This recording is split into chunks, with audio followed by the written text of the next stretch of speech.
I kind of bought the cheapest RS3 in the entire country. We have about 9 hours left.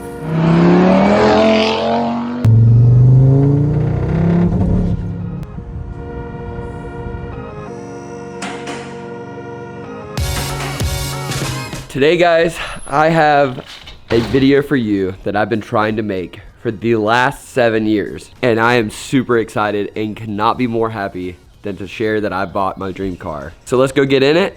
And I'm gonna tell you the whole story of what has happened to me and this car in the last month or so. So grab some popcorn, because this is gonna be a good one. So I have been trying to make this video for about a month now. And in the process of filming this video and surprising my friends with this car and really starting to fall in love with this car, I've been in love with this car since about 2019. And we ran into sort of an issue, but we'll get to that later on. What I really want to talk about now is the journey to get this car and where I found the car. First, let me just open up the valves real quick, because this thing just sounds so good. Oh!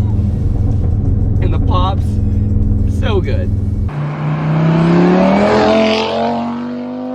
So I've had this car since December 26th of 2025, and I actually flew to Rhode Island and bought this from a TikToker. Now this TikToker's name is Alec, and he's super cool dude. He does a lot of real estate stuff, and he got sent to me from my friend Vince, Driven with Vince. I'll put in a few clips of Vince. So he has some notability to his words. So I've also lived with Vince for like 4 years of my life. He's a good dude, and he was like, hey, you need to go pick up this car from Alec. He's selling it. It's the cheapest one in the country. And I was like, why am I buying a cheap German car from someone who bought it off of Carvana and gonna plan to drive the crap out of it? I plan multiple mountain trips a year in it. I plan to drive it across the country at least a few times. And I plan to keep this car for a long time, so why would I buy a high mileage one? And he told me, these 5 cylinders are known for their reliability, and plus they sound the most insane out of all the cars, in my opinion, besides like a CGT or something. So I flew up to Rhode Island, met Alec at the bank for about 20 minutes. We talked about the car, we looked over it, and then he sent me on my way for a 11-hour drive that actually turned out to be a 15-hour drive, because we drove through the most insane snowstorm through Pennsylvania on the way home that added 4 hours onto our drive. The highway was shut down. All the back roads were covered in snow and ice. And let me just tell you, the Haldex the Quattro in this works really well. So I took some footage of it. Let me show you a little bit from that trip.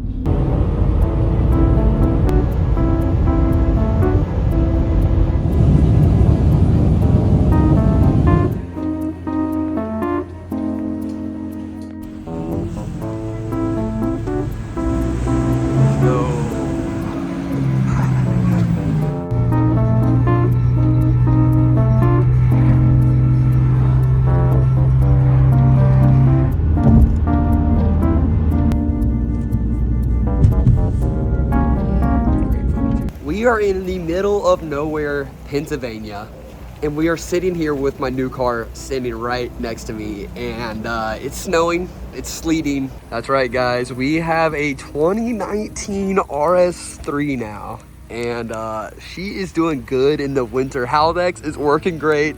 This thing is a gem, but we were gonna try to get back home. We have about 9 hours left out of our 12-hour drive it was supposed to be, and it has added a ton of time with the highway shut down. But let me put this gas pump back up. Ooh, I'll tell you more about it once we get home. So that was a lot of fun on that journey, and surprisingly, my wife came with me, and she was not happy by the end of the trip. She was not happy to add the extra 4 hours onto that trip, because it was supposed to be an 11-hour drive from Rhode Island to Charlotte, and it turned out to be way longer. The last hour, she got to sit in the driver's seat because I had some editing to do for Brad. He posted his videos every Saturday. I went up on a Friday, and so I was editing in the car for the last hour, I think at like 5 a.m. because we left Rhode Island, I think at 12. So it turned out to be a really long drive. So I was editing, and we were about 3 exits away from home, and she was like, can I do a pull? And I'm like, yeah. And she did like 10 pulls after that and absolutely loves this car. So it worked out in my favor a little bit. But after that, I have been driving this car around and surprising some of my good friends with it. And I think that's gonna be a different video just because it's so good. They're genuine reactions. The only person I missed out on giving a reaction to is Garrett, which is one of my good buddies. And he gave me probably the best reaction, showing Kyle and Luke and Brad and Vinny all the cars and everybody's reaction. I haven't even showed this car to my parents yet, which is really funny. They know about it, but they haven't even ridden in it. So I might make that video too, because once I tell you about this car, it's not just a regular RS3. It has 85 service records from the previous owner, and they did take good care of it, but you can tell it has the mileage it shows. So I will also tell you how many miles it has either. But to kind of give you the big scheme of things, I kind of bought the cheapest RS3 in the entire country, which is insane to say out loud because I love this car and it is so good, and I will be keeping this car for sure forever. So let's get out and let's talk a little bit about this car so I can show you what all it has done to it. It's a little cold outside, and that's why I got my hood on, because yesterday it was like 80 degrees, and today for some reason on God Green Earth that it is like 40 degrees today. So I'm out here making this video for you guys, but here is the freaking car. As you can tell, it has the carbon overlays. This is actually supposed to be a silver trim package from the factory, and someone has put carbon overlay, and they've changed the grille to black. But I don't know, I want your guys' opinions on whether or not I revert this back to the silver trim, because of one thing, I am painting these wheels silver, and they're gonna be my summer setup, my mountain setup, because these are super light wheels. These are New Speed RSE 10s. And I'm gonna convert, I'm actually getting them powder coated this week to silver, to match the silver trim, because the silver on the car is, because this black wrap on the car is actually starting to peel. I kind of want to take off all the silver trim wrap, take off this carbon fiber, and revert the grille back to silver, like shown here, because I kind of like that more. I kind of like the contrast. But that's just me. I honestly might leave it black for a little bit until I find a silver grille, and then that way it actually does have these 3 carbon parts on it. It's got the like wind deflector up here, the little hatchback thing. I might take that off. The carbon is probably real, but it's starting to fade, and I don't love the look of this. Also, I'm not a big wing guy, so I might take this off. I might color match it to whatever color I do next on the car. I'm thinking about wrapping this thing. It actually has a carbon diffuser as well down here. Someone's already replaced. Now that's about it as far as looks done. It's got wheels, some carbon bits and pieces, and it's got lowering springs. But I actually just teamed up with Silvers to do some coilovers on this thing, which I'm super excited about. I'm really freaking stoked about, and it's gonna make this car look so good. And I'm gonna go ahead and put in a picture that I've photoshopped of this car lowered down a little bit and on silver wheels. And in my opinion, this looks pretty sick. But right now, just as the car sits, it's already really aggressive. You really can't beat the look of an RS3, especially this body style. This is my favorite. It's got the cool LEDs up front right here. I'll show a picture of it at a car meet the other night. And I just love the way this car looks, the wide body on this car. And it's crazy the difference between the body lines of an RS3 and the S3 of this same generation. The sun's coming out and it's really bright out here. So if I'm squinting, my bad. All right, moving on to the performance of this car. This car is sitting about, I think, about 520 horsepower. To the tire. It is a stage 2 plus kit. I don't know, I don't like the stage thing. I know it's got all the supporting mods for a stage 2 tune on 93. I'm keeping it on 93. I'm not trying to blow this thing up. Don't even ask me about it, but I love it. 520 horsepower for a 3,500 pound car is all you need. Honestly, this thing is fast as shit. And you can see that in this reaction right here with all the guys in the car. Holy shit. Oh my God. So this thing's got some serious power. I love it. I don't need any more power of this thing until we need a new motor. This thing has about 150,000 miles on it, but that's not even the highest mileage, because Alec, the guy that sold me this, actually has a 162,000 mile RS3, and it is going strong. So we're gonna keep this thing going and this motor healthy as long as we can. Might have to end up doing a turbo, but I'll explain that in a little bit. So what is all done to the motor of this car? Now, I don't know much about these cars, but it is set up for E. It has the entire flex tune system to automatically go to E whenever whenever I put in ethanol. So it's got a stock turbo. It's got a huge, beautiful intake, 5-inch intake, which sounds amazing. I'll have to get a clip of that for you.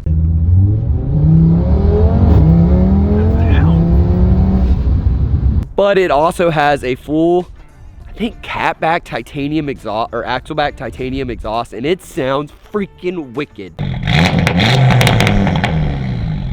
It obviously already has full downpipe, full intake, IROS catch can, and I think there's something else that I'm missing about this car, but we just put new injectors in it, and I'll explain that in a little bit. But other than that, this car is freaking solid. I love it. I couldn't have found a better one, honestly. The only thing I would change about this car if it was white.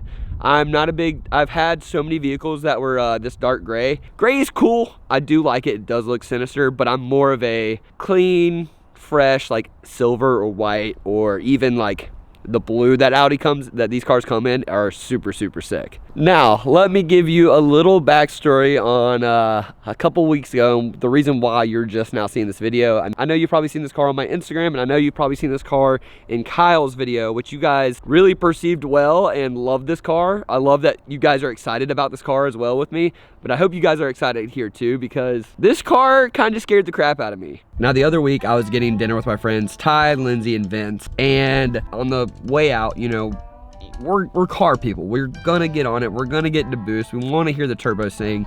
And so as we're leaving, Ty in his 911, super, super sick car, gets on it, flies by me, and I'm like, sick. I'm gonna do a pull whenever I get on the highway. So I get on the pull. Wait, no. I get on the highway.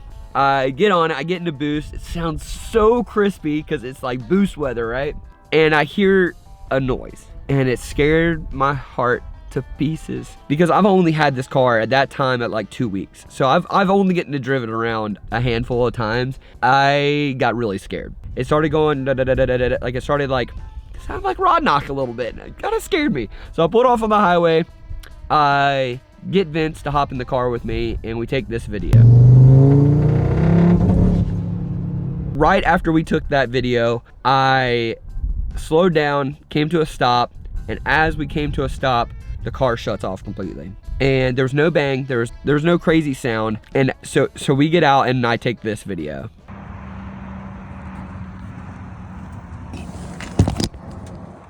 This is after all the smoke was pouring out. There's a puddle on the ground, and I'm like, I just sent a rod into the stratosphere, and I am about to build and buy a new motor for this thing. And I was so heartbroken, but I tried to keep it positive because I bought the cheapest Audi RS3 in the country, and I figured at some point this motor was gonna go. I had no like prior history with the previous owner and why he traded it in. So I figured in the beginning of buying this car that I would have to do some sort of rebuild on this car eventually, but I wasn't I wasn't expecting to do it that soon. So what we did is Vince gave me a ride back home. I got the trailer, I could put it on the trailer, it wouldn't start anymore, and there was a substance underneath it that had a little viscosity to it, so we thought it was oil. Go about 3 weeks, and I take it down to the MT Speed Lab down in Fayetteville, and those boys, you guys are my best friends, because they, as we unloaded the trailer, they were telling me about how much for a rebuild motor. They were like, there's no point to going back totally stock because you might as well just upgrade your pistons and rods and everything. And that makes total sense. So they're explaining to me, you know, their prices, and all said and done, they were thinking with labor of pulling the motor and everything out, it's gonna be between $12,000 and $15,000, depending on the options I wanted to go with. And that kind of made me sad because I was prepared to leave this car down in Fayetteville for 2 to 3 months while I got rebuilt, because your boy ain't got money like that to go ahead and snap his fingers and have this car fixed right away. So we get to looking at this car. Yeah, I think we're gonna have to put on the lift. Oh my, bro, cylinder 4.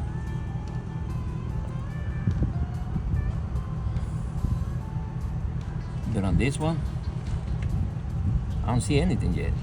We look at the back side of the motor, we look at the front side of the motor, and he's looking at it, and he goes, first of all, as we put it up on the lift, he was like, the underneath of your car is totally dry.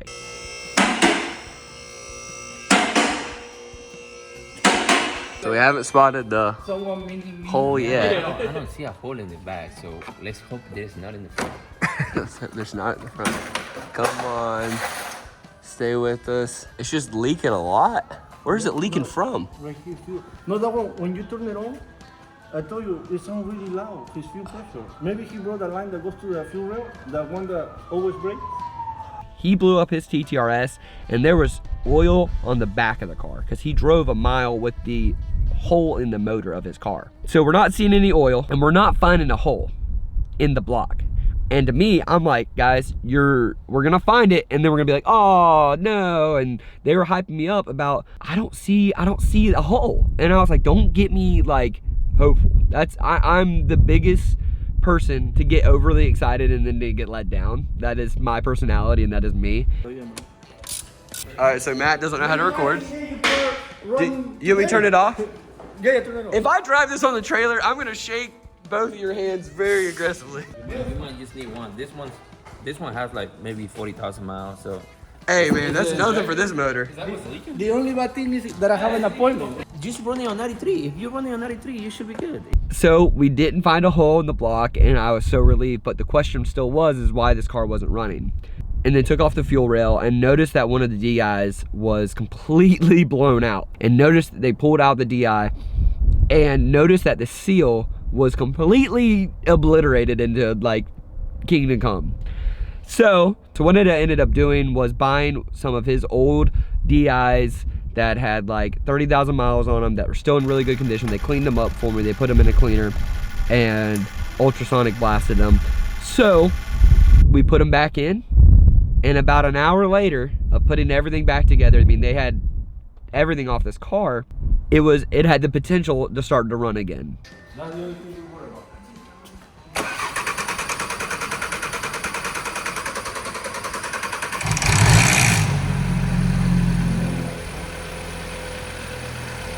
What was that noise? There was no oil on top of the head. Oh. Now this probably could explain the noise we were hearing that me and Vince heard that sounded like rod knock, but there was also a small issue. The intake manifold that the intake is connected to was held on by one loose bolt. It had lost the other three. And so that noise, when we wiggled it, it sounded exactly like the sound me and Vince heard that night. So that was last week, and now we are here with my running and driving 2019 RS3, and I cannot be more happy. This thing is so sick, and I'm gonna bring you so many more videos of us tracking this car, taking it up to the mountains, doing a lot of fun stuff, car meets, drag racing. The list never ends because I love this car. I've loved it since 2019 when I first went on a rally with my buddy Jacob Bach. I went on a Crown rally with my buddy Vinny. We had so much fun. I was riding in his GT40, which is a crazy statement that to you guys probably sounds. The GT40 unfortunately broke down that day. I think it had a bad alternator, and so it wouldn't stay running.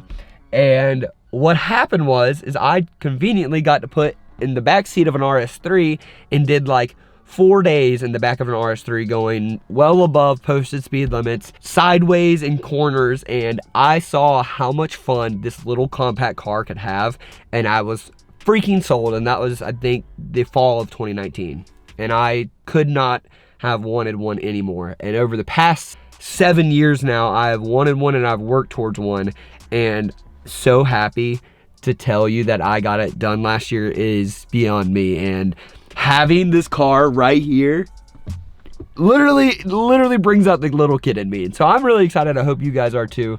But this is the story of the last month of this car. But the next video on the channel of this car will be all the reactions to it, which I'm really excited. I'll give you a little sneak peek at the end here. But man, this car is going to make some great memories. It already has. We've already taken it out to car meets and all that fun stuff. So stay tuned. If you guys want to see this more on our other channel as well, on Kyle Cullen, let us know, because this car, I think could beat the X3. I think it could beat Kyle's diesel, and I think it could beat one of the Renegades for sure. So we're gonna have to test it out. This is only the beginning, and I'm so blessed to have you guys on the road with me. I think that's all I have for you. We're gonna end it off on a little teaser for next week. So stay tuned. I hope you guys have been all doing well, and I'll see you guys later. I got money on my mind, now they better pay me, but they wanna see me wait up. Oh, damn! Going crazy, there's a lot of fake love now. Tell the truth, I would rather people say they hate me.